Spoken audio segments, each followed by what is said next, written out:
ಗೆಳೆಯರೇ ನಮಸ್ಕಾರ, ಹೇಗಿದ್ದೀರಿ ಎಲ್ರು? ಗೆಳೆಯರೆ, ಉರ್ಕೊಳ್ಳೋರಿಗೆ ಪಾಪ ನಿನ್ನೆ ಬೆಂಕಿ ಹಚ್ಚೋದೇ ಬೇಡ, ಹಾಗೆ ಉರ್ಕೊಂಡು ಎರಡೋ ಇಲ್ಲ ಅಂದರೆ ಮೂರೋ ಬರ್ನಲ್ ತಗೊಂಡು ಬಂದು ಹಚ್ಕೊಂಡಿದ್ದಾರೆ. ಯಾಕಂದರೆ ನಿನ್ನೆ 5ನೇ ತಾರೀಕು ನರೇಂದ್ರ ಮೋದಿ ಅವರು ತ್ರಿವೇಣಿ ಸಂಗಮದಲ್ಲಿ ಪುಣ್ಯ ಸ್ನಾನವನ್ನು ಮಾಡಿದ್ರು. ಇದನ್ನು ನೋಡಿದ ಎಡಚರರು, ರಾಹುಲ್ ಗಾಂಧಿಯ ಗುಲಾಮರು, ಹಾಗೆಯೇ ಇವರ ಜೊತೆ ಕೈ ಜೋಡಿಸಿರೋ ಅಖಿಲೇಶ್ ಯಾದವ್, ಇನ್ನೂ ಹಲವರು ಉರ್ಕೊಂಡು ಈಗ ಕೆಲವರು ಬರ್ನಲ್ ಹಚ್ಕೊಂಡಿರ್ತಾರೆ. ಇನ್ನು ರಾಹುಲ್ ಗಾಂಧಿಯಂತಹ ನಾಯಕರು ಅನ್ನಿಸಿಕೊಂಡವರು ಈ ಐಸ್ ಕ್ಯೂಬ್ ಇದೆಯಲ್ಲ ಅದ್ರ ಮೇಲೆ ಮಲಿಕೊಂಡಿರ್ತಾರೆ. ಯಾಕೆಂದರೆ ಅವರಿಗೆ ಕೇವಲ ಕೆಳಗೆ ಮಾತ್ರ ಉರಿಯಲ್ಲ, ಇಡೀ ಮೈಯೆಲ್ಲ ಉರಿಯುತ್ತೆ. ಕೇವಲ ಒಂದು ಕುಂಭಮೇಳದಲ್ಲಿ ಪ್ರಧಾನಿಯಾದವರು ಸ್ನಾನ ಮಾಡಿದ್ದಕ್ಕೆ ಹೀಗೆ ಅಂದರೆ ಇನ್ನು ಇವರೆಲ್ಲ ಬದುಕಿರೋವರೆಗೂ ಇನ್ನೂ ಅದೆಷ್ಟು ಕುಂಭಮೇಳಗಳನ್ನು ನೋಡಬೇಕು. 6 ವರ್ಷಕ್ಕೊಮ್ಮೆ ಕುಂಭಮೇಳ ಆಗ್ತಾ ಇರುತ್ತೆ. ಬರ್ನಲ್ಗಳು ಜಾಸ್ತಿ ಸೇಲ್ ಆಗುತ್ತವೆ. ಬರ್ನಲ್ ಕಂಪ್ನಿಯವರಿಗೆ ಹೇಳಿ ಒಂದಷ್ಟು ಜಾಸ್ತಿಯನ್ನು ಪ್ರೊಡಕ್ಷನ್ನ ಮಾಡೋಕ್ಕೆ ಹೇಳಬೇಕು. ಇದೆಲ್ಲ ಒಂದು ಕಡೆ ಆದರೆ, ಇನ್ನೊಂದು ಕಡೆ ಕಾಂಗ್ರೆಸ್ನಲ್ಲಿರೋ ಒಬ್ಬರೇ ಒಬ್ಬ ಗಂಡಸು ಅಂದರೆ ಅದು ಡಿ.ಕೆ. ಶಿವಕುಮಾರ್ ಅನ್ನೋದು ಸಾಬೀತಾಗ್ತಾ ಇದೆ. ಹಾಗಾದರೆ ಇದೆಲ್ಲವನ್ನು ಈ ವಿಡಿಯೋದಲ್ಲಿ ನೋಡ್ಕೊಂಡು ಬರೋಣ ಬನ್ನಿ. ಗೆಳೆಯರೆ, 5ನೇ ತಾರೀಕು ನರೇಂದ್ರ ಮೋದಿ ಅವರು ನೇರವಾಗಿ ದೆಹಲಿಯಿಂದ ಪ್ರಯಾಗ್ರಾಜ್ಗೆ ಬರ್ತಾರೆ. ಪ್ರಯಾಗ್ರಾಜ್ನಿಂದ ದೋಣಿಯಲ್ಲಿ ತ್ರಿವೇಣಿ ಸಂಗಮಕ್ಕೆ ಬರ್ತಾರೆ. ಯೋಗಿ ಆದಿತ್ಯನಾಥ್ ಅವರು ಮೋದಿ ಅವರಿಗೆ ಸಾಥ್ ಕೊಡ್ತಾರೆ. ತ್ರಿವೇಣಿ ಸಂಗಮಕ್ಕೆ ಬಂದ ಅಮೃತ ಸ್ನಾನ ಮಾಡಿ ಈ ಭಾರತ ದೇಶದ ಪರಂಪರೆಗೆ ನಾನು ಬದ್ಧನಾಗಿದ್ದೀನಿ ಅನ್ನೋದನ್ನು ಮತ್ತೊಮ್ಮೆ ಸಾಬೀತುಪಡಿಸ್ತಾರೆ. ಎಂತಹ ಕಾಲ ಬಂದಿದೆ ಅಂದರೆ, ಒಂದು ಕಾಲದಲ್ಲಿ ಈ ದೇಶದಲ್ಲಿ ಇಫ್ತಿಯಾರ್ ಕೂಟಗಳನ್ನು ನೋಡ್ತಾ ಇದ್ವಿ. ರಂಜಾನ್, ಬಕ್ರೀದ್ಗೆ ಶುಭಾಶಯಗಳನ್ನು ಹೇಳೋ ಪ್ರಧಾನಿಗಳನ್ನು ಕೂಡ ನೋಡಿದ್ದೀವಿ. ತಲೆ ಮೇಲೆ ಟೋಪಿ ಹಾಕ್ಕೊಂಡು ದರ್ಗಾಗೆ ಹೋಗೋರನ್ನು ನೋಡಿದ್ದೀವಿ, ಮಸೀದಿ ಒಳಗೆ ಹೋಗೋರನ್ನು ನೋಡಿದ್ದೀವಿ. ಆದರೆ ನನ್ನ ಧರ್ಮದ ಘನತೆ, ಗೌರವಗಳೇನು, ನಾನು ನನ್ನ ಧರ್ಮಕ್ಕೆ ಎಷ್ಟು ಶ್ರದ್ಧೆಯಿಂದ ಬದುಕನ್ನು ನಿಭಾಯಿಸ್ತಾ ಇದ್ದೀನಿ ಅಂತ ನೋಡೋಕೆ ಎಷ್ಟು ವರ್ಷಗಳು ಬೇಕಾಯಿತು. ಇದನ್ನು ನೋಡಿದ ಪ್ರತಿಯೊಬ್ಬ ನಿಜ ಭಾರತೀಯರಿಗೂ ಅವರೇ ಪುಣ್ಯ ಸ್ನಾನ ಮಾಡಿದಷ್ಟು ಖುಷಿಯಾಗಿರುತ್ತೆ. ನರೇಂದ್ರ ಮೋದಿ ಅವರಿಗೆ 74 ವರ್ಷ, ಆದರೆ ಉತ್ತರ ಪ್ರದೇಶದಲ್ಲಿ ಕೊರೆಯೋ ಚಳಿ ಇರುತ್ತೆ. ಆ ಚಳಿ ಹೇಗಿರುತ್ತೆ ಅಂದರೆ 10 ಡಿಗ್ರಿಯಿಂದ ಕೇವಲ 23 ಡಿಗ್ರಿವರೆಗೆ ಅಲ್ಲಿನ ವೆದರ್ ಈಗ ಇರುತ್ತೆ.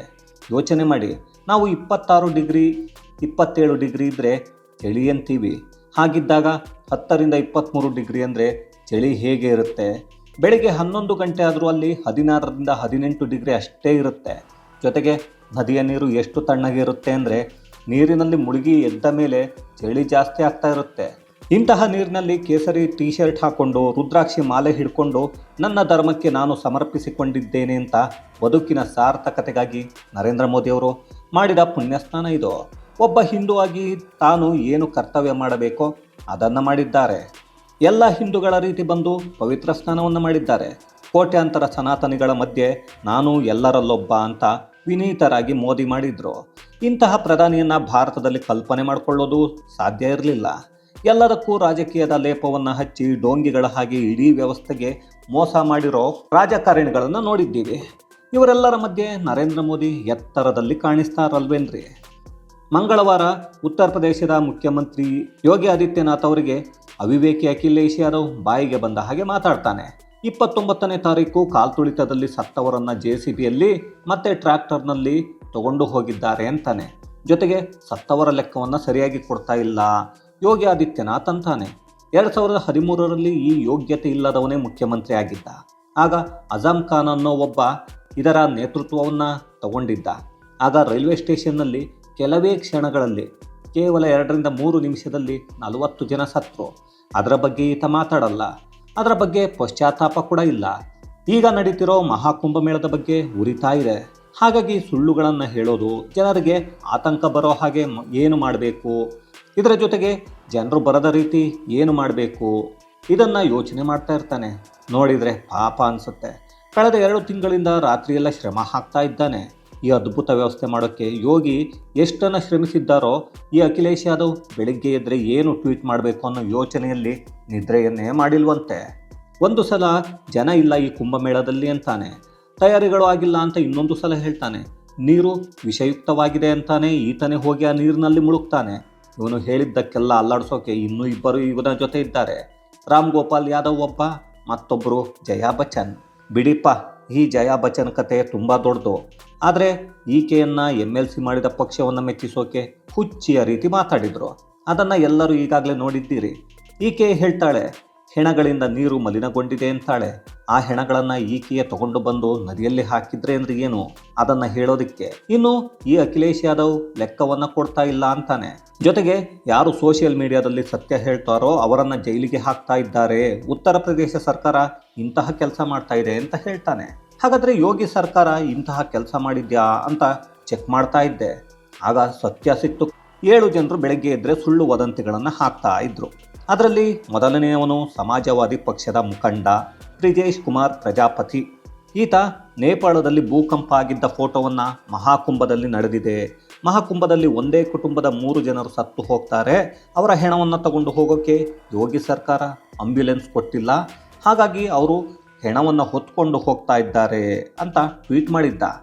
ಈ ಬೀಜವೇ ಇಲ್ಲದ ಬ್ರಿಜೇಶನಿಗೆ ನೇಪಾಳದ ಭೂಕಂಪ ಯಾವುದು, ಮಹಾಕುಂಭ ಮೇಳ ಯಾವುದು ಅಂತ ಗೊತ್ತಿಲ್ಲದೆ ಇರೋ ಇಂಥವನನ್ನು ಒಂದು ಪಕ್ಷದಲ್ಲಿ ಇಟ್ಕೊಂಡಿದ್ದಾರಲ್ಲ, ಅದು ಎಂತಹ ಪಕ್ಷ ಯೋಚನೆ ಮಾಡಿ. ಇದು ಹುಚ್ಚರ ಸಂತೆಯ ರೀತಿ ಕಾಣಿಸ್ತಾ ಇದೆ. ಇನ್ನು ಇಷ್ಟೆಲ್ಲ ಆದಮೇಲೆ ಯೋಗಿ ಸರ್ಕಾರ ಸುಮ್ಮನೆ ಇರುತ್ತಾ?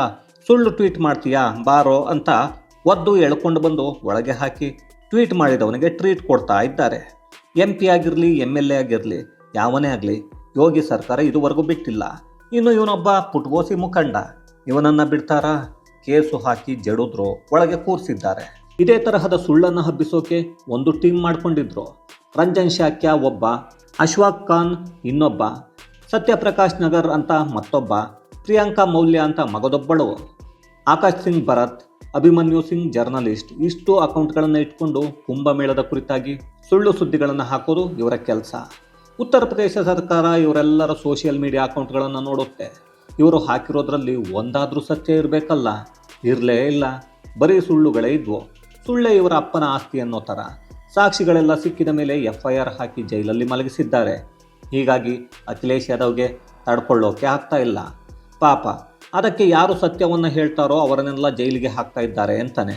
ಒಬ್ಬ ಕಳ್ಳ ಇನ್ನೊಬ್ಬ ಕಳ್ಳನಿಗೆ ಸಪೋರ್ಟ್ ಮಾಡಲೇಬೇಕು ಬಿಡಿ. ಈ ಅಖಿಲೇಶ್ ಯಾದವ್ ಹೇಳೋದೆಲ್ಲ ಬರೀ ಸುಳ್ಳು. ಈತ ಹಸಿ ಸುಳ್ಳುಗಳನ್ನು ಹೇಳ್ತಾ ಇದ್ದವರಿಗೆ ಸಪೋರ್ಟ್ ಮಾಡಿದೆ, ಇನ್ನೇನು ಯೋಗಿ ಆದಿತ್ಯನಾಥ್ ಅವರಿಗೆ ಸಪೋರ್ಟ್ ಮಾಡ್ತಾನಾ?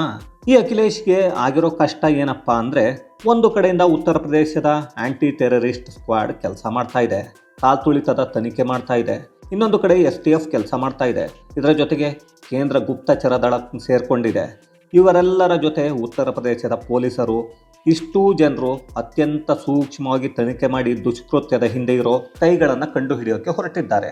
ಅದು ಈ ಕುಂಭಮೇಳ ಮುಗಿಯುವಷ್ಟರಲ್ಲಿ ಆಗತ್ತೆ ಬಿಡಿ. 16,000 ಫೋನ್ಗಳು ಆಕ್ಟಿವ್ ಆಗಿದ್ವು. ಅದರಲ್ಲಿ ಈಗ ಸ್ವಿಚ್ ಆಫ್ ಆಗಿರೋ ಫೋನ್ ನಂಬರ್ಗಳ ಬೆನ್ನು ಬಿದ್ದಿದ್ದಾರೆ ಪೊಲೀಸರು. ಈಗ ಇದೇ ಅಖಿಲೇಶ್ ಯಾದವ್ಗೆ ಭಯ ಶುರುವಾಗಿದೆ. ಇದರ ಜೊತೆಗೆ ಯೋಗಿ ಆದಿತ್ಯನಾಥ್ ಹೇಳಿದ್ದಾರೆ, ಯಾರು ಸುಪಾರಿ ಕೊಟ್ಟು ಮಾಡಿಸಿದ್ದಾರೋ ಒಬ್ಬರನ್ನು ಬಿಡಲ್ಲ, ನನ್ನ ಸರ್ಕಾರ ಯಾವ ರೀತಿಯ ಶಿಕ್ಷೆ ಕೊಡುತ್ತೆ ಅಂತ ಕಳೆದ 8 ವರ್ಷಗಳ ಟ್ರ್ಯಾಕ್ ರೆಕಾರ್ಡ್ ತೆಗೆದು ನೋಡ್ಕೊಳ್ಳಿ ಅಂತಾರೆ. ಯಾರು ಸುಪಾರಿ ಕೊಟ್ಟರೋ ಅವರನ್ನು ಬಿಡಲ್ಲ, ಯಾರು ಕೆಲಸವನ್ನು ಮಾಡಿದ್ದಾರೋ ಅವರನ್ನು ಬಿಡಲ್ಲ ಅಂತಾರೆ. ಇದೆಲ್ಲವನ್ನು ನೋಡ್ತಾ ಇದ್ದರೆ ಈಗಾಗಲೇ ಯೋಗಿ ಆದಿತ್ಯನಾಥ್ ಅವರಿಗೆ ಮಾಡಿಸಿರೋದು ಯಾರು ಅನ್ನೋದು ಗೊತ್ತಾಗಿರೋ ರೀತಿ ಕಾಣಿಸ್ತಾ ಇದೆ. ಆದರೆ ಈ ಕೃತ್ಯ ಮಾಡಿದವರನ್ನು ಹುಡುಕಿ ಎಲ್ಲರನ್ನ ಗಂಟು ಮುಟ್ಟಿ ಕಟ್ಟೋಕೆ ರೆಡಿ ಇದ್ದಾರೆ ಅಂತ ಕಾಣಿಸ್ತಾ ಇದೆ. ಅಖಿಲೇಶ್ ಯಾದವ್ಗೆ ಈ ಮಾತನ್ನು ಕೇಳಿ ತೊಡೆ ನಡುಗೋಕೆ ಶುರುವಾಗ್ಬಿಟ್ಟಿದೆ. ಈತ ಅಂದುಕೊಂಡಿದ್ದ ಕಾಲ್ತುಳಿತ ಎಲ್ಲರೂ ತಳ್ಳಿದ್ದಾರೆ ಅಂತ ಸುಮ್ಮನೆ ಆಗ್ತಾರೆ ಅಂತ. ಆದರೆ ಯೋಗಿ ಆದಿತ್ಯನಾಥ್ ಎಲ್ಲವನ್ನ ತನಿಖೆ ಮಾಡಿಸ್ತಾ ಇದ್ದಾರೆ. ತನಿಖೆ ಮಾಡೋಕೆ 4 ತಂಡಗಳು ಸೇರಿ 400ಕ್ಕೂ ಹೆಚ್ಚಿನ ಅಧಿಕಾರಿಗಳನ್ನು ನೇಮಕ ಮಾಡಿದ್ದಾರೆ. ಈ ಅಖಿಲೇಶ್ ಯಾದವ್ ಏನೇ ಮಾಡಿದ್ರು ಪ್ರತಿದಿನ ಕೋಟ್ಯಾಂತರ ಜನರು ಬರ್ತಾನೇ ಇದ್ದಾರೆ. ಈ ಅಖಿಲೇಶ್ ಎಷ್ಟು ಸುಳ್ಳನ್ನು ಹೇಳ್ತಾನೆ ಅಂದರೆ 100 ಕೋಟಿ ಜನರು ಬರ್ತಾರೆ ಅಂತ ಯೋಗಿ ಆದಿತ್ಯನಾಥ್ ಹೇಳಿದ್ರು ಅಂತಾನೆ. ಯಾವಾಗ ಯೋಗಿ ಆದಿತ್ಯನಾಥ್ 100 ಕೋಟಿ ಜನರು ಬರ್ತಾರೆ ಅಂತ ಹೇಳಿದ್ರು? 40 ಕೋಟಿ ಜನರ ನಿರೀಕ್ಷೆ ಇದೆ, ಅದಕ್ಕೆ ವ್ಯವಸ್ಥೆ ಮಾಡಿದ್ದೀವಿ ಅಂತ ಯೋಗಿ ಆದಿತ್ಯನಾಥ್ ಹೇಳಿದರು. ಯೋಗಿ ಆದಿತ್ಯನಾಥ್ ಇನ್ನೂ ಒಂದು ಮಾತನ್ನು ಹೇಳಿದರು, ಯಾವನು 12 ಗಂಟೆಗೆ ಎದ್ದು ಇಂತಹ ಹೇಳಿಕೆಗಳನ್ನು ಕೊಡ್ತಾನೆ ಅವನನ್ನು ಬಿಡಲ್ಲ ಅಂದಿದ್ದಾರೆ. ಈ 12 ಗಂಟೆಗೆ ಎದ್ದೇಳೋದು ಯಾರು ಅಂತ ಗೊತ್ತಿಲ್ವಾ ನಿಮಗೆ? ನಾನೇ ಹೇಳ್ತೀನಿ. ಈ ಅಖಿಲೇಶ್ ಯಾದವ್ ಇದ್ದಾನಲ್ಲ, ಮಧ್ಯಾಹ್ನ 12 ಗಂಟೆಗೆ ಎದ್ದೇಳೋದು, ಅಲ್ಲಿಯವರೆಗೂ ಈತ ಮಲಗೇ ಇರ್ತಾನೆ. ಒಟ್ಟಿನಲ್ಲಿ ಯೋಗಿ ದುಷ್ಕೃತ್ಯ ಮಾಡಿದವರನ್ನು ಬಿಡಲ್ಲ ಅನ್ನೋದು ಮಾತ್ರ ಸತ್ಯ. ಗೆಳೆಯರೆ, ಇದೇ ಕುಂಭಮೇಳದ ಕುರಿತು ಕಾಂಗ್ರೆಸ್ನ ರಾಷ್ಟ್ರೀಯ ಅಧ್ಯಕ್ಷರಾದ 82 ವರ್ಷದ ಮಲ್ಲಿಕ್ ಖರ್ಗೆ ಬಾಯಿಗೆ ಬಂದ ಹಾಗೆ ಮಾತಾಡ್ತಾ ಇದ್ರು. ಇನ್ನು ಸಿದ್ದರಾಮಯ್ಯ, ಅದೇ ಕರ್ನಾಟಕದ CM, ಇವರು ಅಷ್ಟೇ.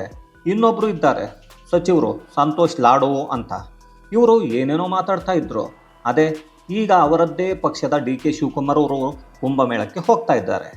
ಇದನ್ನು ನೋಡಿದ ಮೇಲೆ ನನಗೆ ಒಂದು ಅನ್ನಿಸಿದ್ದು, ಕಾಂಗ್ರೆಸ್ನಲ್ಲಿ ಗಂಡಸು ಅನ್ನೋ ರೀತಿ ಯಾರಾದ್ರೂ ಇದ್ರೆ ಅದು ಡಿ ಕೆ ಶಿವಕುಮಾರ್ ಅಂತ. ಈ ಕಾಂಗ್ರೆಸ್ ಹೈಕಮಾಂಡ್ ಕುಂಭಮೇಳದ ಬಗ್ಗೆ ಅಪಪ್ರಚಾರ ಮಾಡೋಕೆ ನಿಂತಿದ್ರೆ ಅವರಿಗೆಲ್ಲ ಸೆಡ್ಡು ಹೊಡೆದು ಕರ್ನಾಟಕದ ಉಪಮುಖ್ಯಮಂತ್ರಿಗಳು ಕುಂಭಮೇಳಕ್ಕೆ ಹೋಗ್ತಾ ಇದ್ದಾರೆ.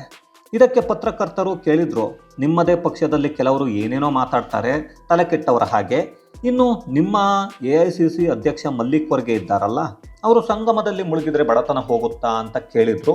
ಈಗ ನೀವು ಅದೇ ಕುಂಭಮೇಳಕ್ಕೆ ಹೋಗ್ತಾ ಇದ್ದೀರಲ್ಲ ಅಂದ್ರು. ಅದಕ್ಕೆ ಡಿ ಕೆ ಶಿವಕುಮಾರ್ ಕೊಟ್ಟ ಉತ್ತರ ಏನು ಗೊತ್ತೇಂದ್ರೆ, ಇದು ನನ್ನ ನಂಬಿಕೆ, ನನ್ನ ನಂಬಿಕೆಯನ್ನು ಪ್ರಶ್ನೆ ಮಾಡೋ ಅಧಿಕಾರ ಯಾರಿಗೂ ಇಲ್ಲ ಅಂದರು. ಒಂಥರ ಅವರ ಪಕ್ಷದವರಿಗೆ ಈ ಚಪ್ಪಲಿ ತಗೊಂಡು ಹೊಡೆದಾಗೆ ಆಗಿರುತ್ತೆ ಅನಿಸುತ್ತೆ. ನಾನು ಯಾಕೆ ಇಲ್ಲಿ ಡಿ ಕೆ ಶಿವಕುಮಾರ್ ಅವರೇ ಕಾಂಗ್ರೆಸ್ ಪಕ್ಷದಲ್ಲಿ ಗಂಡಸು ಒಂದೇ ಅಂತ ಅನುಮಾನ ಬರಬಹುದು ಕೆಲವರಿಗೆ. ಯಾಕೆ ಹೇಳಿದ್ದು ಇದನ್ನು ಅಂದರೆ, ಯಾರೂ ಕೂಡ ಅಲ್ಲಿನ ಹೈಕಮಾಂಡ್ ಹೇಳಿದ್ದನ್ನು ಮೀರಿ ಕುಂಭಮೇಳಕ್ಕೆ ಹೋಗಿಲ್ಲ, ಇಲ್ಲಿಯವರೆಗೂ ಹೋಗೋದೂ ಇಲ್ಲ ಬಿಡಿ. ಅದಕ್ಕಾಗಿ ಅದೆಲ್ಲವನ್ನು ಮೀರಿ ಡಿ ಕೆ ಶಿವಕುಮಾರ್ ಹೋಗ್ತಾರೆ ಅಂದರೆ ಇವರು ಕಾಂಗ್ರೆಸ್ನಲ್ಲಿರೋ ಗಂಡಸು ತಾನೇ? ಯೋಚನೆ ಮಾಡಿ. ಇದರ ಬಗ್ಗೆ ನಿಮಗೆ ಏನನ್ಸುತ್ತೆ ಅನ್ನೋದನ್ನು ದಯವಿಟ್ಟು ಕಮೆಂಟ್ಸ್ನಲ್ಲಿ ತಿಳಿಸಿ. ಬೇರೆಯವರ ಭಾವನೆಗಳಿಗೆ, ನಂಬಿಕೆಗಳಿಗೆ ವಿರುದ್ಧವಾಗಿ ಯಾವನೇ ಮಾತಾಡಿದ್ರು, ಅವನು ಎಷ್ಟೇ ದೊಡ್ಡ ಹುದ್ದೆಯಲ್ಲಿದ್ದರೂ ಅದು ತಪ್ಪು. ಇದನ್ನು ವಯಸ್ಸಾಗಿದೆ, ನಾನು ಹೇಳಿದ್ದನ್ನೆಲ್ಲ ನಂಬ್ತಾರೆ ಜನ ಅಂತ ಅಂದುಕೊಂಡಿರೋರು ಅಯೋಗ್ಯರ ರೀತಿ ಮಾತಾಡೋದು ಬಿಟ್ಟು ಮುಚ್ಕೊಂಡು ಇದ್ರೆ ಒಳ್ಳೆಯದು. ಇದು ಗೆಳೆಯರೆ, ಮೋದಿ ತ್ರಿವೇಣಿ ಸಂಗಮದಲ್ಲಿ ಪುಣ್ಯ ಸ್ನಾನ ಮಾಡಿದ್ದು, ಯೋಗಿ ಅಖಿಲೇಶ್ ಯಾದವ್ಗೆ ಕೊಟ್ಟ ವಾರ್ನಿಂಗ್, ಜೊತೆಗೆ ಕಾಂಗ್ರೆಸ್ ಪಕ್ಷದಲ್ಲಿರೋ ಒಬ್ಬ ಗಂಡಸು ಡಿ ಕೆ ಶಿವಕುಮಾರ್ ಅವರ ಕುರಿತಾದಂತಹ ಒಂದಷ್ಟು ಮಾಹಿತಿ, ಮತ್ತಷ್ಟು ವಿಶೇಷತೆಗಳೊಂದಿಗೆ ಮುಂದಿನ ವಿಡಿಯೋದಲ್ಲಿ ಭೇಟಿಯಾಗೋಣ. ಅಲ್ಲಿಯವರೆಗೂ ಕನ್ನಡವೇ ಸತ್ಯ, ಕನ್ನಡವೇ ನಿತ್ಯ.